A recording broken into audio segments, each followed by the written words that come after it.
Hello guys, today we gonna learn chapter 4 about image. Okay, objectives of this chapter. After you learn already, you should be able to explain why image is important and how perception impacts your image. You can identify the components that make up your image. Explain why image building takes personal reflection and commitment. Describe the benefits of being a personal and acting in a personal manner. Identify the traits of a personal. And the last one, discuss the importance of etiquette in the workplace. Okay, guys, and the next one about image matters. Okay,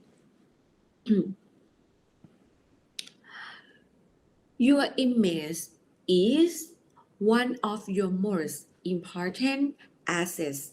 The set of qualities and characteristics that represent perception of you as judged by others is your image. Do you realize that people throughout the day are observing you and making judgments about you? They notice your dress, facial expression, hair, hand, attitude, body language, and overall conduct, exhibiting an image of our self-confidence. Individual behavior will give you a much better chance of achieving success in life because others easily detect your level of self-esteem. Being unsure of yourself can be harmful to your image. Studies have shown that within the first few seconds of meeting you, a person have already formulated judgments about you. This is something to think about as you consider the image you wish to protect each day. What image do you want to protect to those who are important to your life, your family, friends, coworkers, and supervisors? The more important question is, who are you? And how do you protect your true qualities?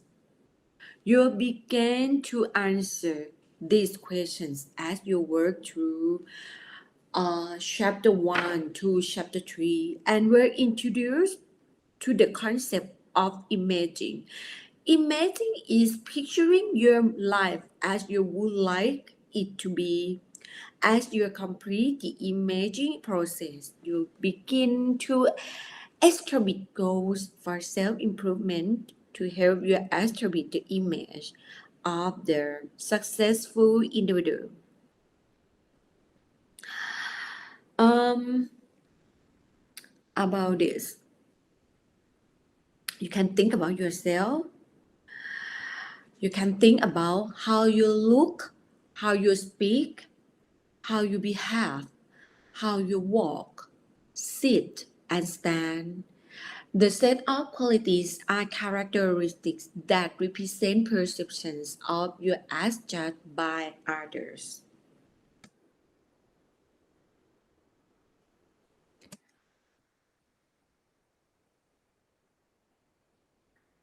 These repeat three important questions. For the first one, who are you? And how do you protect your true qualities? Next, are you conscious of the image you protect to those around you? What image would you like to protect to others?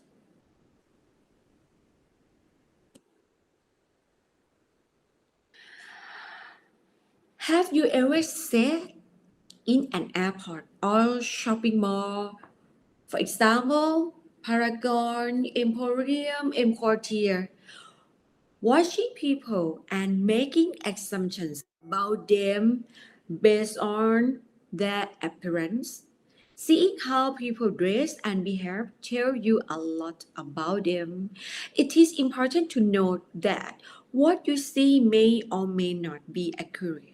You are making assumptions based on your perceptions, right? Perception is the process of attaining awareness or understanding based on sensory information and immediate reaction of the sense.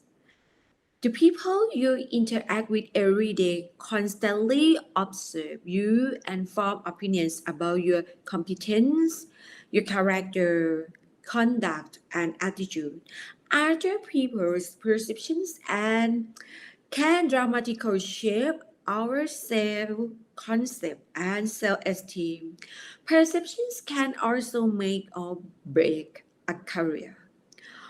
Whether the perceptions are accurate or not, if your actions portray laziness, rudeness, or a lack of personality, the perceptions of others can make or break a career path. Okay, and next, your personal appearance.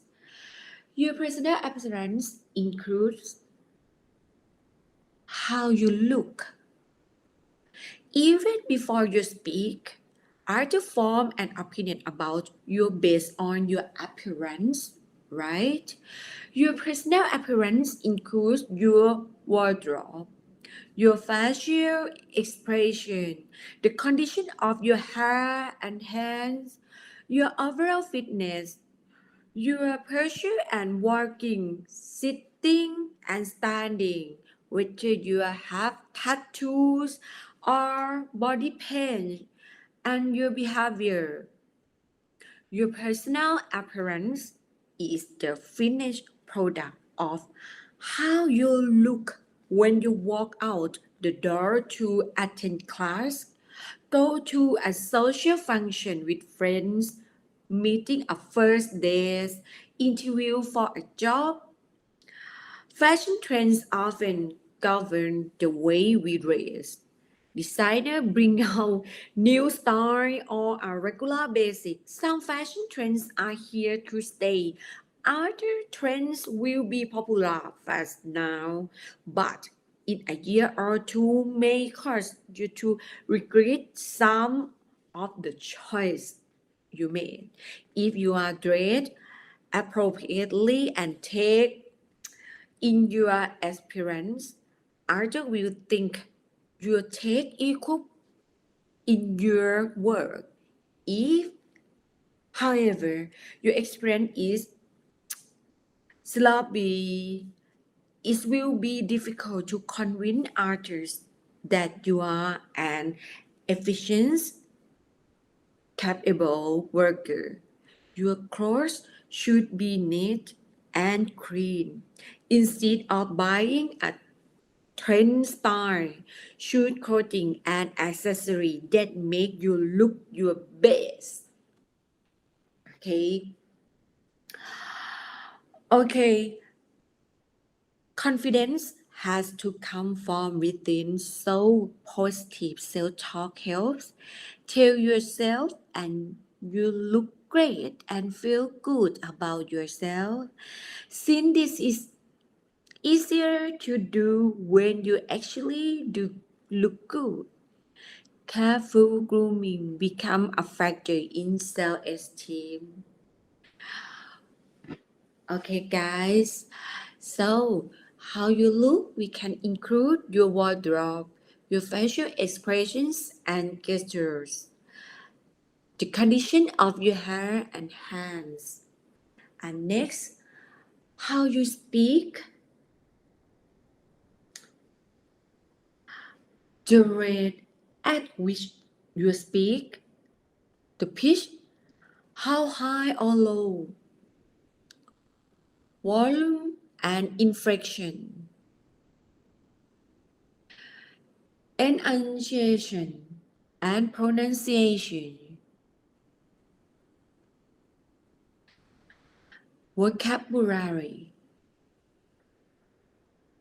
Okay, guys, so speaking is something you take for granted. You can easily tell others what is wrong with their voice. For example, too fast, too high, too soft, too loud. But do you give listen to the sound of our own voice? Have you ever listened to a playback of your voice? Were you surprised by what you heard? Same me. Consider, for example, how slow or fast you talk, the pitch, height or low, volume, inflection, vocabulary, blah blah blah. Try to speak at the moderate rate of speech so others can understand you easily. Same me. If you speak too quickly, the listener may not understand what you are saying. So, when you talk, when I talk in the class, I talk slowly. I hope you can understand the sentence, the knowledge that I present. The pitch of your voice refers to how high or low your voice sounds when you become emotional, happy, or upset. The pitch usually go up and higher pitched voice tends to carry further than a lower pitched voice. Some voices are just naturally higher than others are, but each of us has an optimal pitch. You cannot change the natural pitch of your voice, but you can try to control raising it. Overall, a lower pitched voice is more pleasant to hear. Volume. Volume is how loud or soft your voice sounds. Have you ever noticed that it is exhausting to listen to someone who speaks too softly? Speak up so that others can hear you. Do you force others to strain to hear you or cause them to misinterpret your message because they could not hear everything you say? On the other hand, listening to a very loud voice can also be annoying, right? Don't assume the role of the workplace megaphone. If you are unsure of your volume, ask others. Can you hear me? Um, am I speaking loudly enough? Or am I speaking too loudly? Then adjust your voice accordingly. Most people instinctively do a good job with volume control by considering first, the amount of background noise is the setting. Next, the distance between themselves and their audience. And the last one, the degree to which they want to prophesy a message. With the advent of the cell phone, it is all too easy to talk on the phone when and where you please. When you are on the telephone and speaking with someone in a public place, try to speak loudly enough to be heard. However, do not speak so loudly that you disturb conversation around you or call attention to your conversation. Inflection. Okay. Inflection is the rising and falling of your voice. If you speak with no inflection, you speak is a monotone. Do. A monotone is a voice that is flat. It has no expression. It always sounds the same. It can communicate the message and brawl and have absolutely no interest in what we're talking about. If you have had the experience of listening to a monotone voice, you know that it will put you to sleep in a hurry. Rather, use your voice to help express the meaning of your words. Let your voice express enthusiasm, spirit, and inner feeling. Vary your voice by stressing a word or phrase or stop before a word or phrase. If you are unsure of your inflection, ask others of your voice is flat or always sounds the same. Next, enunciation refers to pronouncing all the sound in a word clearly. The more carefully you enunciate, the more likely you are to be understood. Speak clearly and don't run your words together. Avoid being careless. Don't drop the ends of words and don't run words together. Take care not to leave out parts of a word or syllable. Okay, pronunciation. Pronunciation refers to saying a word correctly. Pronunciation requires that you know how a dictionary would tell you a word should be pronounced. Mispronouncing words makes a poor impression and you may fail to communicate your meaning. Good pronunciation is a quality of an articulate people. If you are not sure how to pronounce a word, check a dictionary. And next, vocabulary. Vocabulary is to the sum of words used by, understood by, or at the command of a particular person or group. Your vocabulary impacts how you speak, state your ideas in simple terms, and use standard English to impress yourself. Choose words that convey your message in a positive and tactful manner. Eliminating problems from your speech require practice and diligence. Often, the habits you are trying to change have been a part of your speaking pattern for a long term. Next, have you behave? How do you react? Do you use common sense? Do you respect others? Okay.